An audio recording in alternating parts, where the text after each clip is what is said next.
ารไก่ข้าวไก่เข่าแบบนี้ ตอนนี้มีคนมาสบายดีแล้วเด้อมีคนจือหน้าอยู่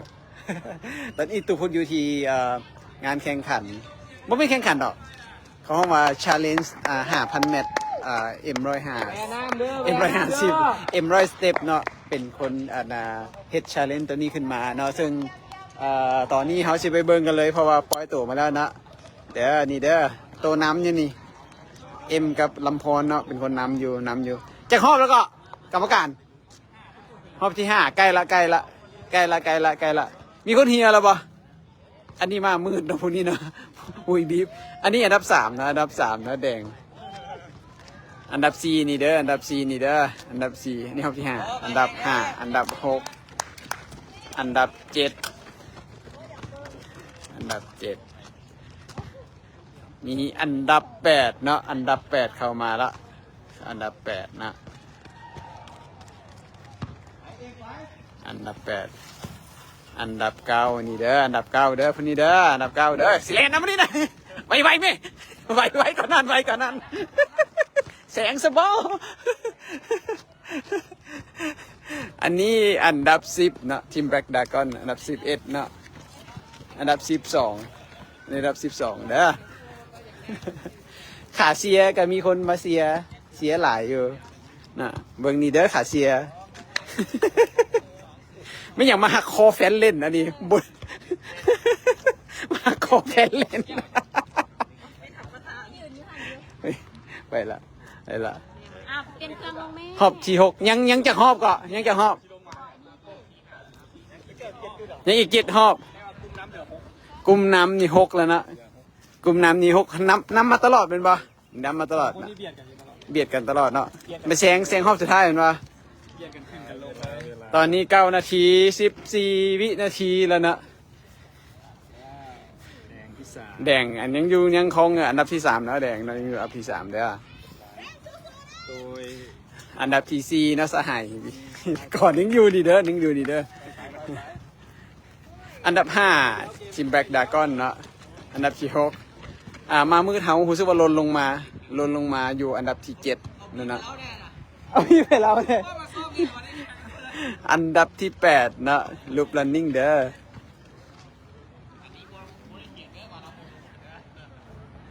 อันดับที่9นะเอกเด้ออันนี้ย้ำหมดคืนแล้วอยู่ห้องหมอหมดคืนแล้วยังไม่แห้งมาแลนอยู่ 2 คนเนี่ยคือบอลงเนาะข้าเจ้าฮะ2 คนน่ะนะคือบอลงเนาะข้าเจ้าฮะอันดับที่10และก็อันดับที่11นะอันดับที่12มาแห้งอยู่ตอนนี้ผ่านมาแล้ว10 นาที11บ่10 นาทีกับ22 วินาทีเนาะยังอีกเพียงแต่2 รอบเท่านั้นเขาก็จะรู้แล้วว่าเป็นผู้ใดที่จะเป็นแซมสนามนี่เนาะชาเลนนี่เนาะมีเงินรางวัลมีขันรางวัลพร้อมเด้องานนี้เด้อตอนนี้ลำพรขึ้นทางข้างหน้าแล้วนะลำพรขึ้นมาทางหน้าไม่แก้วอ่ะหลงขอโทษตามด้วยแดงเอาหลงคนอะไรวะขอโทษหลายๆเนาะประกาศซื้อผิดไปเด้อไม่แก้วเด้อบ่แม่นลำพรบ่ได้ยังอีก2 รอบเท่านั้นเนาะยังอีก2 รอบเท่านั้น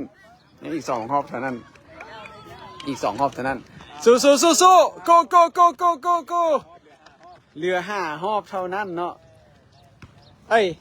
เหลือ5 รอบอ่ะเหลือ5 รอบเด้อผู้ที่ผ่านเส้นนี้เหลือ5 รอบเหลือ5 รอบตู้นี่ก็มามืดเด้อมันมามืดเด้อมาแต่มืดเด้อสู้โกตอนนี้เหลือเพียงแต่5 รอบเท่านั้นกลุ่มน้ำหลัง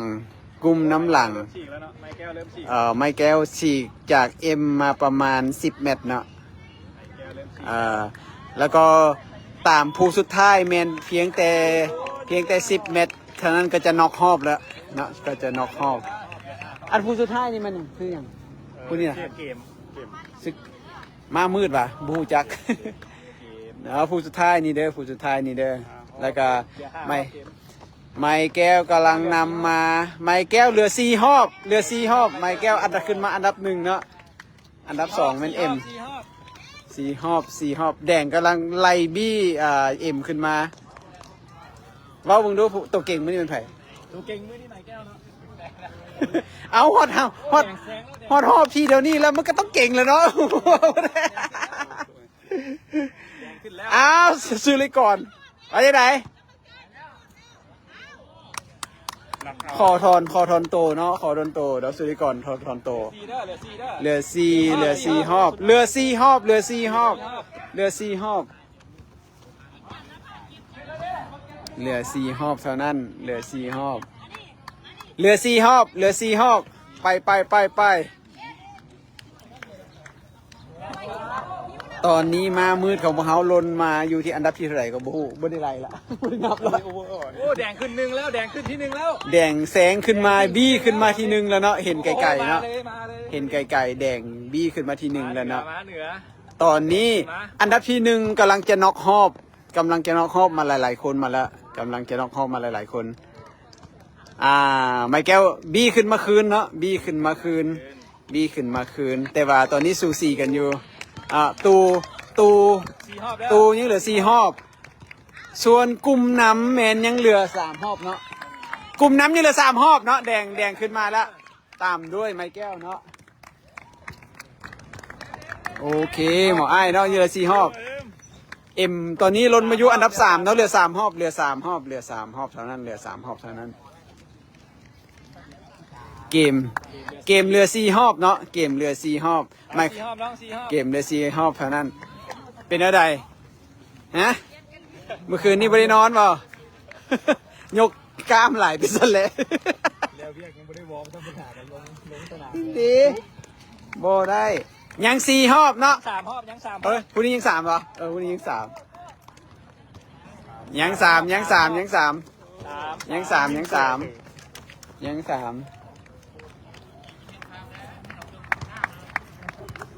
3หอบเด้อยัง3หอบตอนนี้กลุ่มน้ำหลังคือว่ายัง3หอบแมนมามืดของพวกเขาเนาะรู้สึกว่าจะเป็นฝรั่งตามมาด้วยเอกนะตามมาด้วยเอก ยัง3 แล้วก็มีตูอยู่ข้างหลัง เหลือ3หอบอีก กลุ่มน้ำตอนนี้ไม้แก้วขึ้นมาอยู่อันดับ1แล้วเนาะตามทั้งหลังมาแมนแดงเนาะแดงก็นำมาอยู่2 เม็ดนี่แหละนำจี้กันมาอยู่เนาะจี้กันมาอยู่ยังเหลือเพียงอีก2หอบเท่านั้นยังเหลือเพียงแต่2หอบเท่านั้นเนาะเด้อนี่เนี่ยคุณนำผู้นำเด้อไม้แก้วนำสู้2หอบ ใบแดงสู้ตูยัง3เป็นบ่ตูยัง3อันดับ3ยังแมนเจ้าของ สถิติเดิมเนาะเอ็มเนาะซึ่งเป็นผู้จัดชาเลนจ์ตัวนี้เนาะยัง2หอบเท่านั้นยัง2หอบเนาะกลุ่มหลังก็นำมาก็มันอ้ายเนาะอ้ายเบอร์ซาวเนาะยัง3หอบเท่านั้นไอ1ไอ2เด้อไอจอยกับไอบ่จอย 2หอบเด้อบุญยัง ไอบ่จอยยัง2หอบเด้อยัง2หอบแบกดากอนทรงเขาประกวดเด้อ ไซส์2หอบ ยัง2หอบเตอร์ยัง2หอบเกมยัง3หอบยัง2หอบเท่านั้นเนาะยัง2หอบเท่านั้นแล้วก็เหลือเอกเนาะ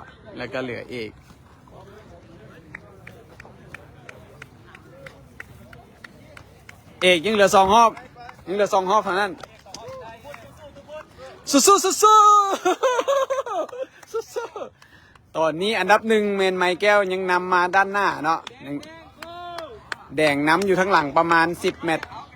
เท่านั้นนะไมแก้วมาแล้วแดงนำมานะแดงนำมา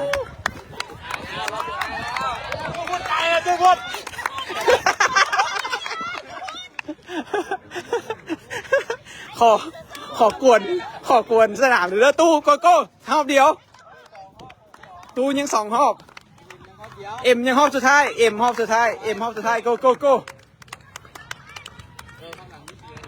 ขอพี่สู้ๆขอพี่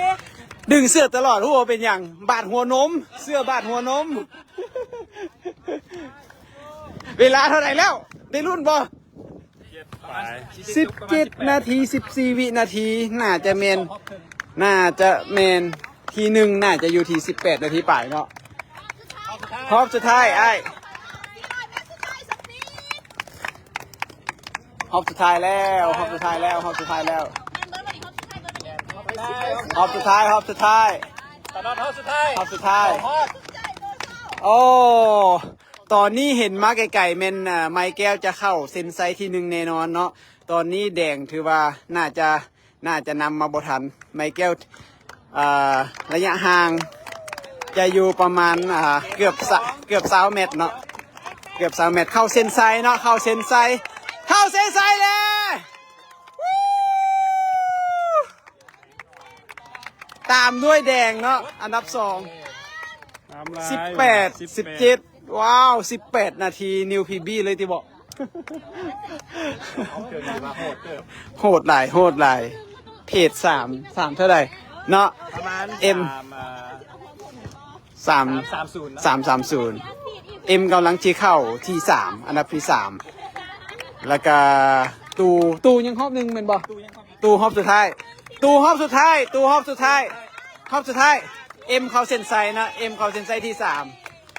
3แมน18 นาที 39 นาทีวินาทีนะโอ้โหดหลาย มา18เนี่ย18 เบิ่งเด้อที่2เด้อดีเด้อโอ้อีกหนึ่งเก่งหลาย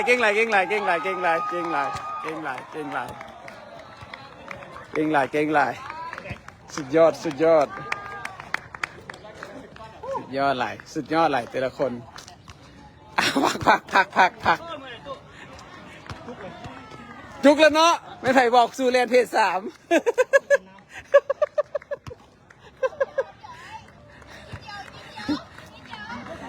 เย้เอกก็เข้าเส้นใจไปแล้วนิวพีบีบอ19 นาทีบอ19 นาทีเก่งพีบีเนาะพีบีบอเหนื่อย อกยามเว้ย สุดยอดหลายเดี๋ยวรถแก้วมาล้มกันก่อนในหนึ่งเด้ออันเฮาปีนี้เฮาก็สิเฮ็ดบ่ปีนี้คือสิบ่ทันละปีหน้าเฮาเฮ็ดอยู่ว่า challenge 5,000 10,000 คิดว่า6 เดือนต้นปี 6 เดือนต้นปีอยู่ใน6 เดือนต้นปีเนาะ แต่ว่าสถานที่นี่เพิ่น ยังบ่เคลียร์ เอามาผิดหมดอื่นนี่มีแผนอยู่ เก็บกินครึ่งเขา อาจจะประเด็นแลนในนี่แลนอยู่ในน้อย ครึ่งแรก มีรางวัลหลายเด้อผู้ใดคิดว่าจะไปเฮ็ด PB เตรียมซ้อมไว้เด้อ การันตี2,000แลนล้านแห่งชาติลาวมาเอง มาเอง เรียนมันบ่ใกล้ๆนี่ ใกล้ๆนี่ มันหลายอยู่เนาะหลายอยู่หาสปอนเซอร์อยู่ผู้ใดสนใจเข้ามาได้เด้อ สวัสดีลูกสวัสดีลูก มีฮอตสปอนเซอร์ รีเลย์มาส่งใส่นี่ เนาะเฮาก็เฮ็ดแนวอื่นๆเนี่ยให้มีหลายๆรายการมีแล้วเนาะเสียบ มาดีว่าหันมาดีว่าเสียบอะไร ที่1แค่ยิ่งอาจจะได้ไปแข่งอยู่ทางฝั่งไทยนะ เฮาแจกบีบให้ดีกว่าเนาะ สมัครไปเลยเข้าไปพร้อม อืม นั่งรถไปด้วยกันเลย อย่าลืมเด้อ ค่าสมัคร บูฟังไว้เด้อฟังไว้เด้อ ฟังไว้เด้อ แข่งก็มีได้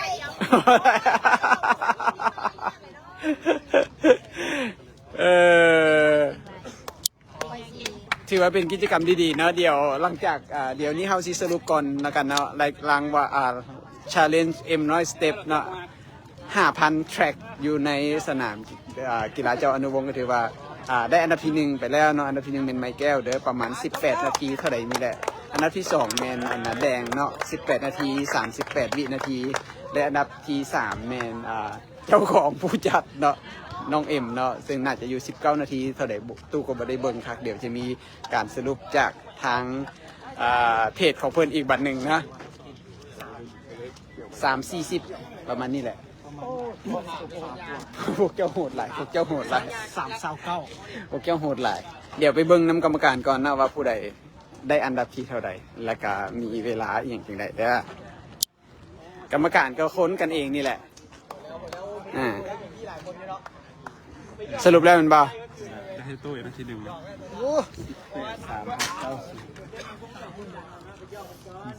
บุญยัง18 5 2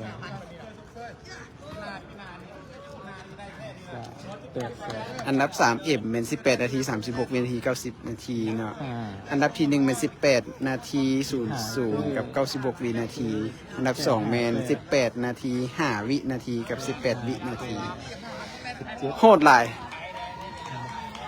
เป็นยังไงตัวเองได้ที่3บ่ให้ติให้ที่4ติ เจ้าของต้องสละสิทธิ์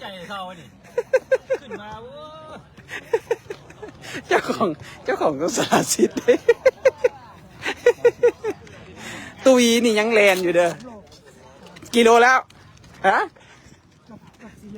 เกือบ4 โลแล้วตุยเราก็สิแลน5 โลเด้อเราก็เฮ็ดชาเลนจ์ของเราคือกันเสี่ยวนิวพีบีเป็นบ่ฮะเอาลาตุยเพียงแต่100 เมตรบายแล้วก็เมื่อกี้นี้ได้ลมกับรถแก้วถ้าไผ่เบิงไลฟ์อยู่สดๆจะเห็นว่ารถแก้วกับทางน้องหมิวเนาะจะเพิ่นบอกว่าอยู่ใน6 เดือนต้นปีเพิ่นซีมีกันจัดเฉพาะขาแหงเพื่อให้บรรดานักแล่นคนที่แล่นเนี่ยมาแล่นน้ำกันมาแล่นน้ำกันเพื่อว่าเพื่อชีวิตของรางวัลอย่างต่างๆเนาะที่สำคัญถ้าหากได้สถิติดีๆรถแก้วซีสปอนเซอร์ไปแข่งแลนงานอยู่ไทยเนาะบ่ต้องออกค่าใช้จ่ายอย่างเราสิออกค่าใช้จ่ายให้หมดกินอยู่พักเซาเดินทางอย่างต่างๆขอให้มีเพียงแต่พาสปอร์ตเพื่อจะไปแข่งขันร่วมกับรถแก้วสิไปล่ารางวัลเงินรางวัลอยู่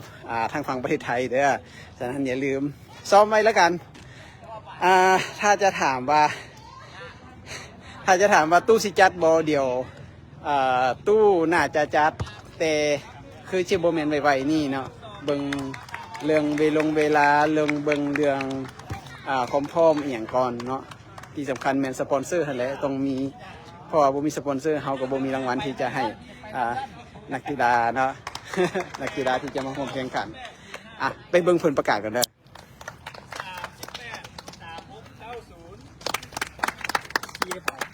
ราคาที่4บุญยังให้บุญยัง18 5 3 8 2พี่ที่5ไอเตอร์18 5 8 0 4อยู่ใส่เตอร์บุญยังโคตรขันใจ18 5 8 17ตามดีเด้อพี่7น็อตเนาะ19 0 3 8ใส่แล้วน็อตอยู่ใส่พี่819 เซาเอส489 9นาที12 35ครับเก่งไอ้น้อย9นาที49 61เนาะคนไลฟ์หนีมาเรียนตัวเกม21 3409มาเสียให้เก่งต่อยพี่กมูดีเล็บผู้ใดก็ดีเอฟนะนี่ดีเอฟแต่ผู้นี้เด้อพากันใส่นัดกันแล้วว่าให้คนหนึ่งดีเนฟมันเป็นคอนเทนต์